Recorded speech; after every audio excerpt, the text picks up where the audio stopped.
I'm Celine Williams, and welcome to the Leading Through Crisis podcast, a conversation series exploring resiliency and leadership in challenging times. My guest today is Meredith Holley, a workplace conflict mediator, communication coach, attorney, and co-host of the Empowered Communication podcast. Welcome, Meredith. Thank you. Thanks so much for having me.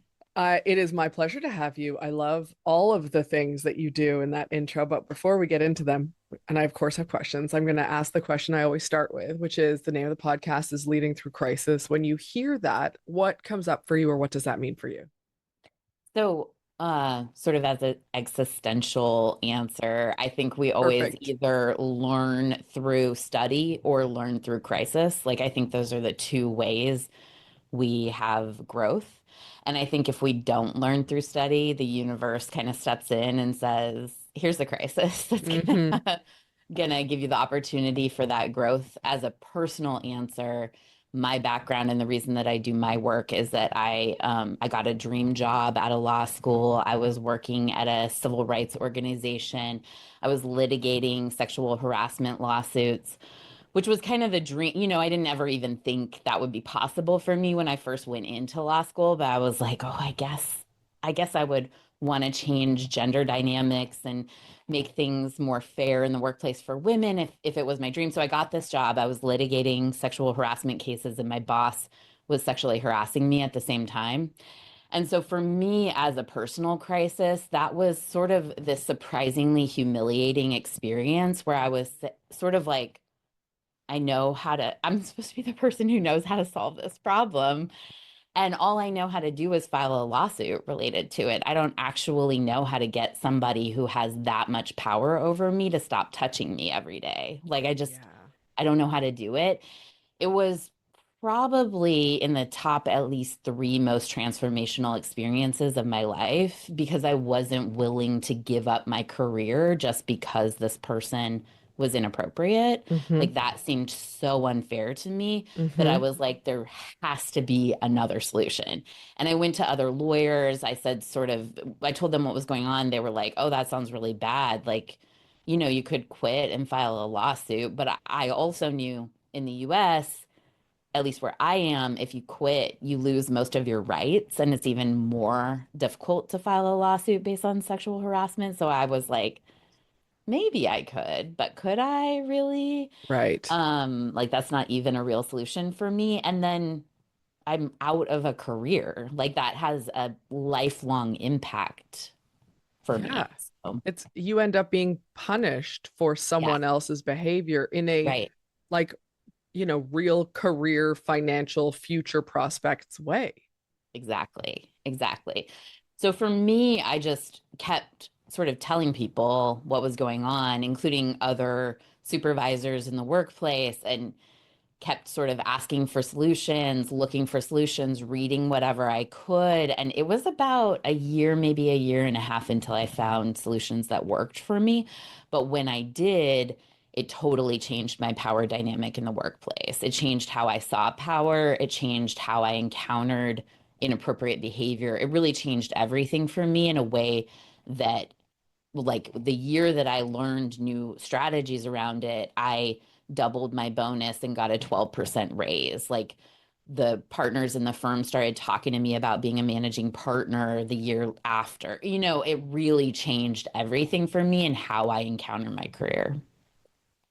So can you say more about that when you talk? And what I mean is not the experience of the harassment, to be Mhm. clear. That's not, but when you It's talk, fine to ask me about that too. I just realized as I said that I'm like, that could be misinterpreted. But when you say like the strategies that you learned and especially within power dynamics, because I think power dynamics, we it doesn't make a difference who we are. We have power dynamics at work, whether it's and at work, I mean like in play, right? Whether it's at work, whether it's at home, whether it's in the community, whether it's family, there are power dynamics. And so I'm curious to hear more about your experience and what you learned about power dynamics when you were talking about that. And then when you talk about strategies, um, what did that look like for you? I like Yeah. whether it's how you learned them or what they were, but I think there are a lot of people who, even if it's not the same experience that you were going through, and I'm really sorry you went through that experience, they are feeling the impact of power dynamics in some way where they feel voiceless or like they don't know what to do. And so Right. I think hearing that is really helpful. I mean, I will say it was a process, so I don't want to be overly simplistic. It took me over a year to even find things that Yes. led to help. So I don't want to sort of be reductionist about it, but I'll say sort of some of the major shifts that I made. I mean, basically what I learned how to do was to manage my thinking and to enforce my boundaries. Those were the two things that I learned how to do that I didn't even realize I didn't know how to do. Mm. I thought maybe I was an overanalyzer, overthinker, but what it turned out was I actually have a really smart brained analysis machine that needs direction. And I needed to learn how to give my brain direction of where to put all that thinking energy instead of turning it against myself. So in terms of what shifted for me to give me permission and direction to do that, I honestly realized, and this is true for a lot of people, that the main thing that was holding me back from enforcing my boundaries, which I knew how to do anyway, was that I was afraid to be fired. Mm-hmm. And so I was walking myself into a situation where I was potentially going to quit because I was afraid to be fired for enforcing my boundaries. Mm. When actually, what the law expects people to do in harassment situations is to enforce their boundaries. And then if you get fired, you have a lawsuit, is the concept behind it. If you get fired for enforcing your boundaries, that's when the law is more willing to step in. Not always. It's obviously like a Yep. balance. Hashtag not legal advice, Of course. whatever. But No legal but advice on this podcast, to be right. clear. Yep. But for me, I was like, that's so interesting that I'm so trained to make myself small and withdraw myself from a situation versus letting someone fully act out their discrimination. Like I'm basically protecting my boss from going to the full length of his discriminatory bias by Mm. withdrawing myself, which I don't want to do. I would rather there be more people in the workplace who enforce their boundaries and are respectful and make people like my old boss uncomfortable because of it. That's what I stand for, then withdraw myself and let him take up that space, right? That was a major shift for me where I Hmm. actually said to myself during the day, am I willing to be fired for protecting myself? Yes. Am I willing to be fired because I'm creating safety around myself? I'm willing to be fired for that. That's important to me. It's important. And one of the reasons that for me it was leading in crisis is this was one of the first jobs where I had a major supervisory role over other people. I was the lawyer, and there were assistants who were also impacted by this environment who had way less power than me. So when I thought of myself as someone having no power, I was also disadvantaging them, right? Because I wasn't willing to take action that would make them safer as a Hmm. leader. Yeah. The other major shift that I made was seeing myself as a full adult with full power in my space. So I had sort of this narrative that I was the kid because I was new. Like, I'm just a kid here. The grown-ups make the decisions, right? And then I had to say to myself, that's actually not correct. Even though I am younger than some of these people, even though I am more experienced than some of these people, in some ways that gives me more knowledge of how to solve these problems because I see it better and I'm not used to it yet. Yeah. That perspective shift is huge. Yeah. So thank you for sharing that. And it's, when you were talking about enforcing your boundaries, first of all, everyone should have a question that is similar to your question of, am I willing, whatever their version of it is in their situation, am I willing to get fired to enforce my boundaries? Am I willing to, whatever the thing is, to enforce my boundaries?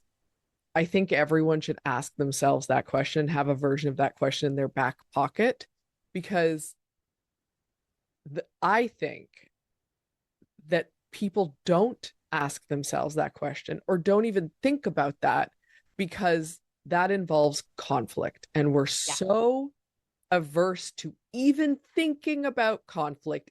If if I enforce my boundaries in any way, am I willing to get fired? Am I willing to deal with someone yelling at me? Am I willing to deal with being shamed? Whatever the thing is that you think is going to happen, the reason that they're not asking that question, my opinion, is that they don't want to even think about the potential conflict.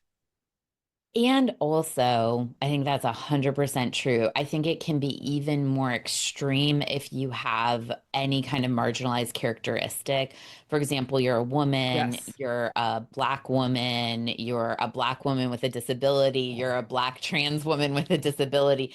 Like, if you have any of these characteristics where we've been taught if other people are uncomfortable about our behavior, we could experience violence. Like Yes. women are often raised in family or school environments where a man being uncomfortable quickly escalates to a physically dangerous situation. So there's a reason, like a good survival level reason, that we say, okay, I'd rather compromise my boundaries on this than make a man uncomfortable. Like it makes sense why we do that. And that's why to me, it was helpful to have the question available. Like maybe Yes. I'm not willing to have my boss be uncomfortable to enforce my boundaries. And at least in that situation, I know I'm making a decision to Yes. compromise my boundaries, right? And I know why, and I like my reason why. But more often, I see that we've been so pre-programmed to be afraid that things will escalate to violence that when it actually won't. Really, what's going to happen is we're going to be in the presence of sorry to be gendered about this, but a white man having a tantrum. Like, that's the more likely scenario. And then we need to do all the really hard work to unravel our own inner, like, complexes, our own inner habits around that not being okay. Because really, it is okay for someone to have a tantrum in your presence. And like one of the things that shifted for me is I was thinking about areas in my life. I had one of my bosses said to me, "Oh, I wish this was your other colleague because who was touching you all the time." When I like one of the times that I reported, he said, "I wish it was this other guy because if it was him, I'd just go tell him to knock it off." And I said, "If it was him, I would just tell him to knock it off." Like, that's the whole point. I'm not a wilting flower. Like, if it was this guy who's my peer, I would probably hit him and be Yeah. like, keep your hands to yourself. But because it was somebody who had so much power over me, I was holding myself back from doing it. Like, I knew what I could do, but I wasn't willing to do it. Right. But then I started thinking about where were areas in my life where I just automatically did that.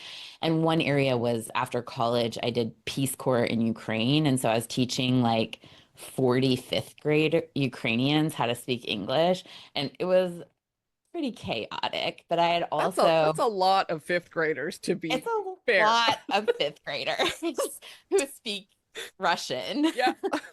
not English. Yeah. But the Ukrainian teachers were very, at that time, I don't know how they are now, but they were quite assertive with the children. And so what you said was like what you were sort of trained to do is just yell at the children, be quiet, and then take them to the principal's office if they weren't. And so I had sort of developed, but the kids wouldn't respond because all the teachers did that. They wouldn't respond unless you really like in Russian said "slushайте дети," like really like hardcore. And then there was one time where I'd been there long enough that I literally grabbed a kid by his jacket and dragged him to the principal's office because he was like kind of creating an unsafe situation. Yeah. And I just sat him on the chair and I was like, in Russian, like, you stay here until someone comes to get you. Like, and I was like, no joke. I like had no qualms about it until later. I was like, I don't think I want to be that person. Sure. but but I wasn't afraid to do it. Yeah. And then I was like, okay, I'm in this environment where this man's acting like an 8-year-old. Like he does need somebody who's like, absolutely not. stop your behavior. There's nothing, if people are acting like children in your environment, it's okay to be the teacher. That's that should be a quote, and everyone should really have a t-shirt that says that because it's true. And you know, it is a it's a very it's important to remember that because the reality is that when we don't, and by the way, I am not saying this is any single person's responsibility in what I'm about to say, Absolutely. right? So this is I'm it's not about blame. And until someone does enforce a boundary with that person, until someone does say, no, you can't do that, that person will continue to do that because there's no consequences. So they, like an 8-year-old, they think, well, this person's fine with it. It doesn't, if they're a little They think it's uncomfortable or normal. whatever, right? It doesn't matter. Mhm. It's normal. It's normal there. And And I do think that there's a difference between truly predatory people and people who have not unresolved trauma raised in patriarchy and white supremacy and people who have like did something accidental, right? Like I think that there's a spectrum of experiences, but even with somebody who is predatory, the focus of enforcing boundaries to me is always about creating safety for yourself and rewarding yourself for yes, having created safety. It's not about them. Like, however, sometimes an easy way to do it is to say, knock it off. yep, That was weird. yep, yes, I I agree. And I want to talk a little bit more about boundaries, because I think there's a lot of confusion around what that really Yeah. is. And to Yeah. what you just said, I think a lot of people can, you know, they enforce their boundaries by saying, you have to do this because Yes. that's my boundary. You have to enforce my boundary for me. Right. We outsource it. Yeah. Right. Yeah. So I'd love to hear, how, well, I mean, I would just add, like, how would you explain boundaries and the idea of creating and enforcing them to someone? Because I imagine also, because you do conflict mediation and it's workplace specific, I imagine that's a conversation you are having multiple Yeah. times in the work that you're doing. Yeah. So I think boundaries are just a one pillar of how we create an empowered workplace, resolve conflict in the workplace. Boundaries, I think the classic definition of boundaries is it's where I end and you begin, right? Boundaries are like the border. As a lawyer, I think about it as like a property border. And so, in order to have a boundary violation, someone has to come through that property. The misunderstanding that people have, and I think in some ways this can be useful as a way to think about it. In other ways, I think it goes astray. But sometimes people think of boundaries as the environment that I enforce in my space. And I think that is partly true, and partly it can sort of create an impression that you need to control other people's behavior and that other people have to change their behavior in order for your boundaries to be enforced. That's where I think it gets a little fuzzy. But I tend to think of a boundary violation as just anything where somebody comes into my space. Then we enforce it by doing something that's safe for us and then rewarding ourselves for doing the safe thing for us, which sometimes doesn't even involve the other person. I had a situation where somebody was living with me, like staying with me, dealing with a abusive partner to get away from the partner. And I was talking to my coach about it, and I was like, "Do you think I need to like write a list of like boundaries that I have so that she knows he's not allowed to come to the apartment?" And she was like, I think she probably knows that, right? Like sometimes you don't have to communicate a boundary. Sometimes you can just, if it gets violated, say, oh, that's the last time that happens and we're done with this. Like, do you know what I mean? Like, I Yeah. don't think it's always, I think the other way that people talk about boundaries is expectations for yourself. So they like make rules for themselves about how they need to act in their space. And to me, that's different also than a boundary because it's not about what comes in or what we enforce about keeping out of the boundary. Yeah. So I love that. I want to uh maybe ask a clarifying Yeah. question inside of that Yeah. because I think sometimes um the boundaries that people create are, and I'm all for keeping ourselves safe, right? Like knowing what makes me feel safe, knowing what that is. And I think sometimes people create boundaries and they communicate them in such a way where it's like, um, I'm trying to think of an easy example of it, but I'm not, uh, I want people to speak respectfully to me or whatever like Right. my boundary is people speaking respectfully to me, but I can't control how people speak to me. And Right. so when I can I can have a boundary around what I'm willing to accept from people or whatever, but when people phrase them certain ways or they think about them in that way, then how they express them to other people is like they've done something wrong Mhm. when they may not have realized it. Does that make sense? Like I think It that does. So I think what you're talking about is it's an interest, like the way I was sort of trained on this is the concept of boundaries versus having an instruction manual for how other people behave. Like right. that's kind of the contrast behavior.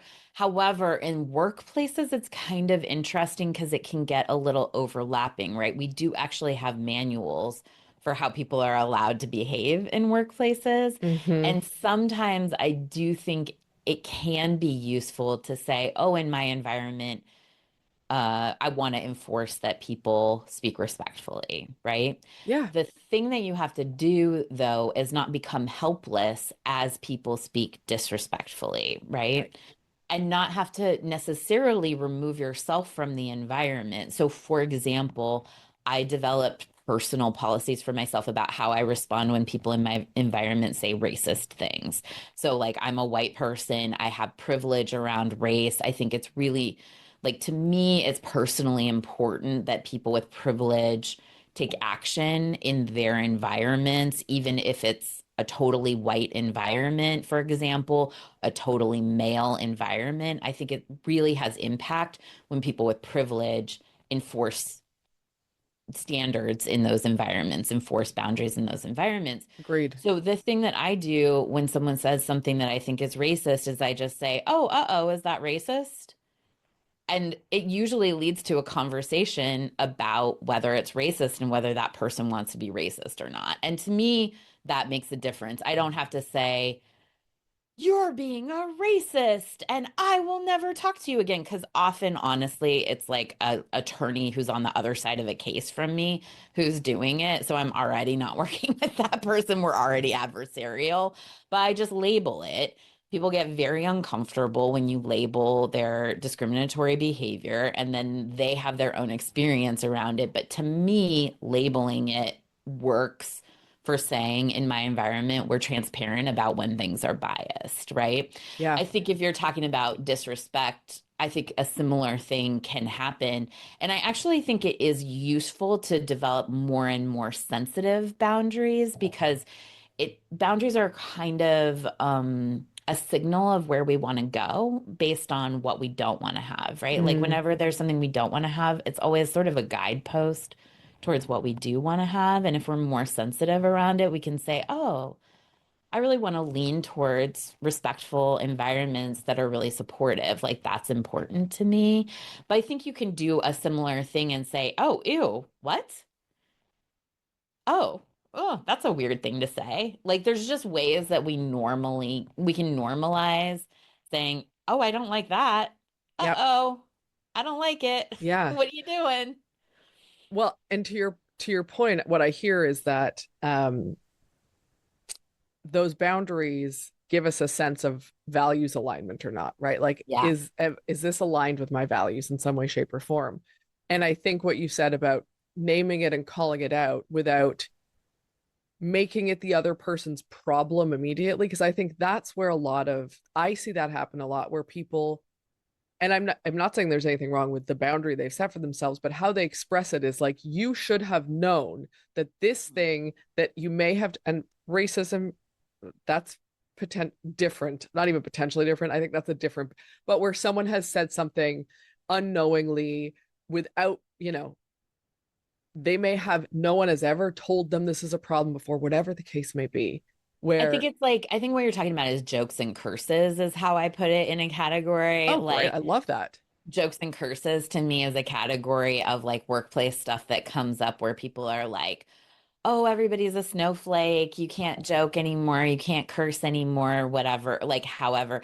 And I just think jokes and curses are like a category where, was your joke funny? Did your curse like help the workplace? Like, are you going to change and then it gives people the opportunity to discuss, is this person going to change their behavior? Are they going to keep making stupid jokes Yep. that aren't funny? Is this person going to continue to curse? And how do you want to navigate your jokes and curses category Yeah. of things without everybody needing to withdraw themselves from the situation, I guess. And to me, I have talked to people where like cursing in the workplace is a boundary violation to them. Yes. Still want to navigate yourself expecting people to violate that boundary and have a strategy for what feels good to you, knowing that that may be violated. Honestly, like with racist jokes, racist comments, like those happen often also, and we have to figure out ways to enforce our boundaries around it that help us thrive, that don't give that racism experience all of our energy and all of our power. Yes, absolutely. I could not agree with that more. And I love the, unsurprisingly as a coach, I love the like, just name it for what it is. Like, that like, oops, is that right? I don't know that you said oops. In my brain, it was oops, is that Yeah, yeah, racist? But yeah. like, naming it, whatever it is that seemed a little sexist. Like, naming it, I think is really powerful, especially when you do it in that way where you're naming the thing. You're not saying, are you a racist? Why Right. are you being racist? Like, oh, I assume you're intending not to, and you just had a little misstep there. Uh-oh. Yeah. And that, it's assuming positive intent, which I think is very powerful, but naming it so that it is uncomfortable, I don't think that is a bad thing. I was listening to um a podcast. So I was listening to a podcast and it was actually Armchair Expert, and it was um oh gosh, I cannot remember his name right now. Tyler Perry, who was the guest. Okay. And there's the reason I'm sharing this is that Dak Shepard was saying something and he said, those gals, blah, blah, blah, whatever it was. And Tyler Perry, it just said, I'm going to rephrase that to women. And Hmm. without like, just continue. And Dax was like, Yeah. oh, wait, is gals, and it was like, a couple minute conversation about Yeah. gals being problematic and Tyler Perry share. And in the moment, Dax being like, I didn't know that. Like, that's good to know. So even in something like that, Tyler Perry was like, this is not okay with I'm me. just gonna shift it to the language that feels good to me. Yeah. Exactly. And Yeah. so I offer that because in what you were saying, it's immediately I was like, I was listening to this recently live, this thing happening where I was like, what a great way to change the experience and shift it. And have And that conversation too, because it raised the exactly. conversation. There was learning that happened. The other thing that I think is important about this is like, we all do have to make decisions for ourselves about the environments we want to be in. Like sometimes there is somebody who has very unfunny, very persistent, sexist, racist jokes, and sometimes you just don't want to be around that person anymore. And part of this is permission to do that, like to Yes. create safety for yourself. If that, like to me, my message to my past me is it would have been okay if you had left the job. Like Yeah. that is an okay thing to do also. It also was okay that I did all this learning. It was great for me that I did all this learning, but it is not our obligation to change the people in our environment necessarily, especially when we're the ones that are impacted. But there's opportunity to. Absolutely. And I think this is why I loved what you said about like you had that question in your pocket, right? Like, am I willing to be fired for this? Because that question, whatever the version of it is really important because if, to what you said earlier, if there's a real threat of violence, then Yep. yeah, Yeah. I am willing to be fired for that's a no-brainer. Yep. But until you ask that question and you actually think about it, we make lots of assumptions inside of not saying anything or not knowing what to do or, whatever the case may Or be. it didn't really happen. I must have Right. like gaslighting ourselves. I misunderstood. That didn't really happen. And that's why I do it as a question, because sometimes I did mishear somebody, Of course. But like I'll say, uh-oh, is that racist? Like, uh-oh, is that sexist? What did you say? Like, just because I don't know yet, maybe I misheard, but it also soothes that side of me that's like, you misheard, don't say anything. You misheard. You're wrong about it. The other thing that I always remind people and that I did for myself was I said, I'm allowed to call 911 if I need to. And for people where 911 is dangerous, allowed to call safety people, allowed to Yeah. call people who will come into the environment, help me leave, help me get to safety. I'm allowed to leave any room that I'm in. Like, and that is just like I had to walk through the law on that for myself. Like if I walk out, is that a reason to fire me? And like there's literally law that you are not a prisoner in your workplace, right? Like you're paid to do work, but you're not trapped. You're allowed to leave Yeah. places. And then the third was what we already talked about, like what do I need to be safe and Yeah. feel good right now? Yeah. Yeah. I really appreciate you sharing the personal story and kind of diving into this because I think it's it's not talked about enough with any depth, right? Like I think we often talk about having bad experiences or people will talk about whether it's sexual harassment or something else, whether it's workplace or not, without really talking about what that impact was or how they moved through it or what they did with it. And I remember when I worked in corporate, one of the women that I worked with was being sexually harassed by one of the men who worked in that organization. And he was eventually asked to like not work with her and left shortly afterwards. But other than that, there was like not a lot of consequences, nothing said. Nobody really helped her, followed up with her. And she has a lot of trauma to this day from Yeah. that. Yeah, because it tells you who you are in relation to your community, right?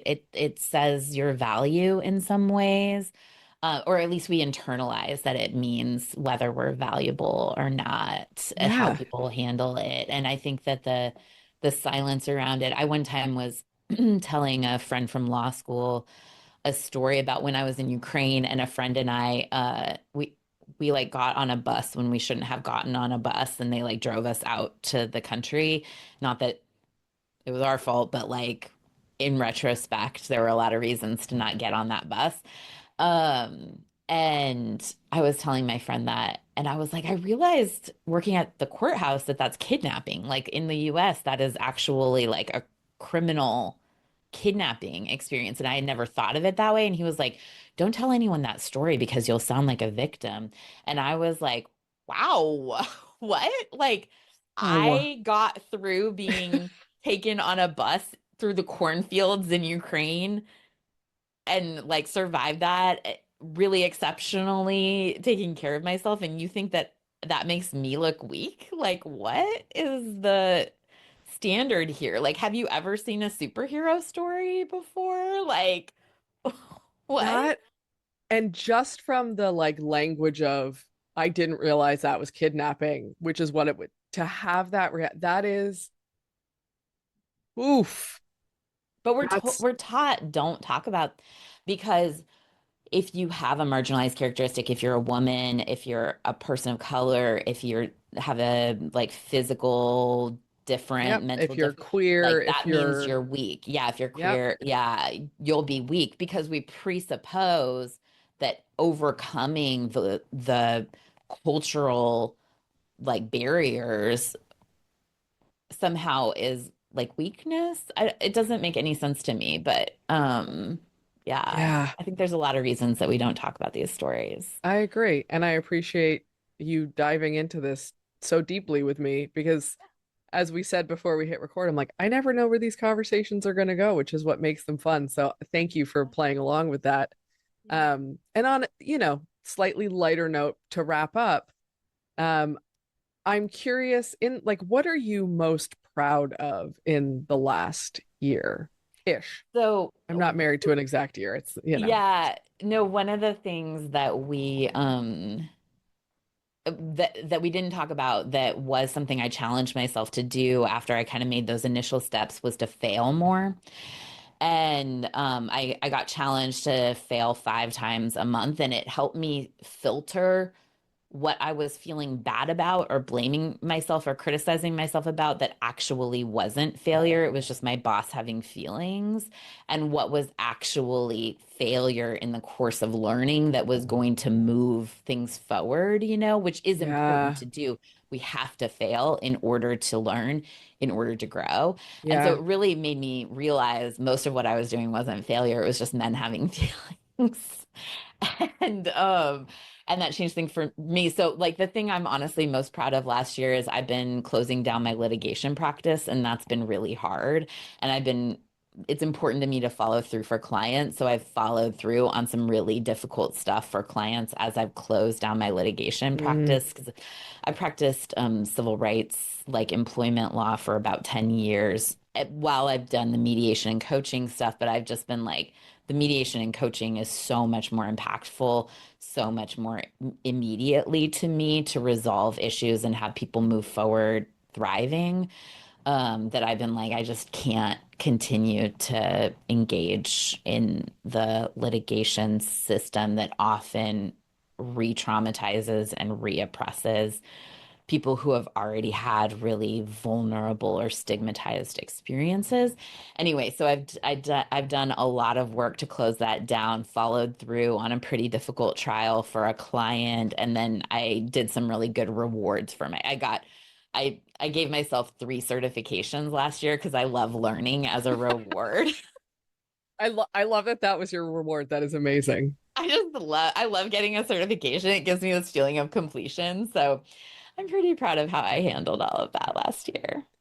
That sounds, first of all, it sounds like a lot in a year. So kudos to you for getting through all of that. And congratulations on, shutting down the litigation that, like, I know a lot of lawyers, that is tough Yeah. to step away from. So A lot of congratulations to you. no's. It's a lot of saying no to people when Yeah. you're like, oh, but maybe I could Well, help you. so that's the hard no, right? Is like you're Yeah. saying no to people knowing that you could help them and you're choosing not to. And Mhm. that is tough. Because you're saying yes to something more important, which is the Absolutely. motivator, but Yeah. it's still hard when people want help to not just always say yes. Doesn't So feel good in the moment, right? yeah, for sure. Sadly. For sure. Well, thank you for sharing and being so open and vulnerable. And there will be links to find you and your podcast in the show notes. But people can look up the Empowered Communication Podcast on all the platforms and they will find it there. And I really appreciate you taking the time to chat with me today. It was a wonderful Thanks. conversation. Thanks so much for having me. Thanks for joining me today on the Leading Through Crisis podcast. If you enjoyed this conversation, please take a minute to rate and review us on your podcast app. If you're interested in learning more about any of our guests, you can find us online at www.leadingthroughcrisis.ca.